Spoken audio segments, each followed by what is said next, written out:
বদরের ময়দান, একদিকে মুসলমান আরেকদিকে কাফির। মুসলমানদের দলে আছেন স্বয়ং রাসূলে করিম সাল্লাল্লাহু আলাইহি ওয়াসাল্লাম, আরও আছেন সাহাবিগণ। কাফেরদের দলে রয়েছে মক্কার বড় বড় কাফের সর্দার। বহুদিন পর্যন্ত যেসব কাফের মক্কায় মুসলমানদের কষ্ট দিয়েছে, নির্যাতন করেছে, রাসূল সাল্লাল্লাহু আলাইহি ওয়াসাল্লামকে হত্যার চেষ্টা করেছে, তাদের অনেকেই এই যুদ্ধে এসেছে। বদর যুদ্ধ হলো কাফেরদের সাথে মুসলমানদের প্রথম প্রকাশ্য জিহাদ। তুমুল যুদ্ধ চলছে, চারদিকে শত্রুকে খুঁজে চলেছে সবাই, কেউ কারো দিকে নজর দিতে পারছে না। বিশিষ্ট সাহাবী হজরত আব্দুর রহমান ইবনে আউফ রাদিয়াল্লাহু তাআলা আনহু এক জায়গায় দাঁড়িয়ে লক্ষ্য করেছিলেন শত্রুকে কিভাবে ঘায়েল করা যায়। হঠাৎ দেখলেন তার দুপাশে এসে দাঁড়ালো দুটি বালক, দুজনই মুসলিম। আব্দুর রহমান ইবনে আউফ রাদিয়াল্লাহু তাআলা আনহু বালক দুজনের দিকে তাকালেন। মনে মনে তিনি হতাশ, এরা তো নিতান্তই বালক, এরা যুদ্ধ করবে কিভাবে? তিনি ভাবছিলেন যদি তার পাশে পাশে আরও শক্ত সমর্থ মুসলমান থাকতেন তাহলে কাফেরদের বিরুদ্ধে আক্রমণ চালানোর সময় একজন আরেকজনকে সহযোগিতা করতে পারতেন। কিন্তু সেই কাজ কি এই বালক দুইজনকে দিয়ে সম্ভব? বালক দুজন সম্পর্কে তিনি যখন এ ধরনের ভাবনা ভাবছিলেন তখনই এক বালক এসে তার হাত জড়িয়ে ধরলেন। তারপর বলল, চাচা যান, আপনি আবু জেহেলকে কি চিনেন? আব্দুর রহমান ইবনে আউফ জবাবে বললেন, হ্যাঁ চিনি। কিন্তু আবু জেহেলকে তোমার কি প্রয়োজন? সেই বালক বলল, আমরা শুনেছি আবু জেহেল আমাদের প্রিয় নবী হযরত মুহাম্মদ সাল্লাল্লাহু আলাইহি সাল্লামকে গালাগালি করে, নবীজির নামে বাজে বাজে কথাবার্তা বলে বেড়ায়। আল্লাহর কসম, যদি আবু জেহেলকে দেখতে পাই তবে তার জীবন খতম করার আগে আমি ক্ষান্ত হব না। যদি তাকে খতম করতে না পারি তবে নিজেই শহীদ হয়ে যাব।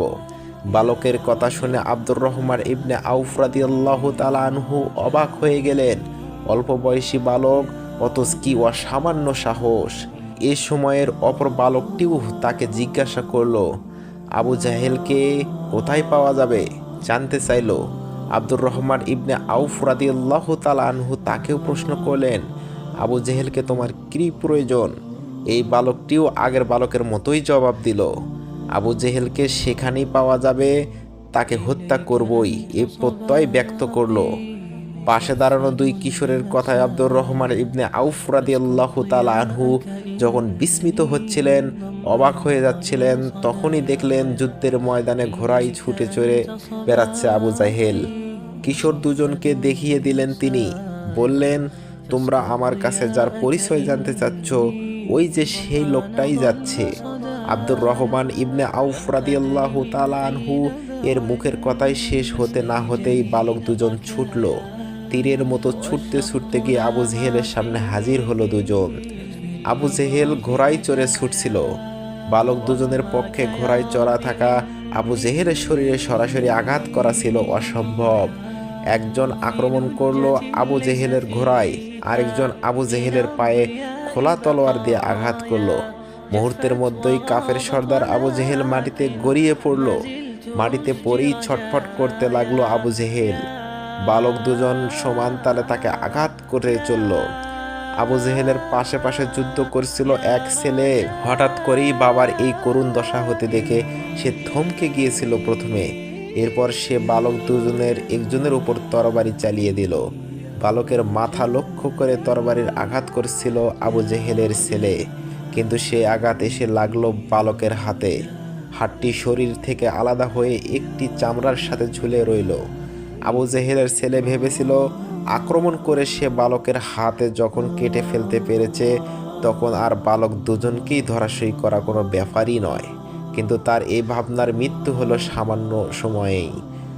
যেই বালকের হাত কেটে ঝুলে গেছে, যুদ্ধ করতে অসুবিধা হচ্ছে বলে সে পায়ের নিচে হাত রেখে একটানা নিজের হাতটা ছিঁড়ে ফেলল। তারপর ছিঁড়া ফেলা হাত দূরে নিক্ষেপ করে আবারও যুদ্ধে ঝাঁপিয়ে পড়ল। এই অবাক করা কাণ্ড দেখে আবু জেহেলের ছেলে দ্রুত সেখান থেকে সটকে পড়ল।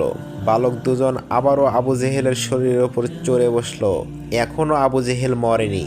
দূর থেকে বালকদের অভাবনীয় আক্রমণের আবু জেহেলের এই মরণ দশা দেখে আব্দুর রহমান ইবনে আউফ রাদিয়াল্লাহু তাআলা আনহু এগিয়ে এলেন। এক কোপে আবু জেহেলের শরীর থেকে মাথা আলাদা করে ফেললেন। রাসূলের এক ভয়ানক দুশমনকে খতম করলো দুই কিশোর। সাহসী কিশোর দুজনের একজনের নাম মাআজ, এর হাত কাটা গিয়েছিল। অপরজনের নাম মুআজ ওয়াজ। রাসূল সাল্লাল্লাহু আলাইহি সাল্লাম এর কিশোর সাহাবীরা। এদের সাহস ও বীরত্ব দেখে শেষ পর্যন্ত বদর প্রান্তরের সবাই অবাক হয়ে গেল।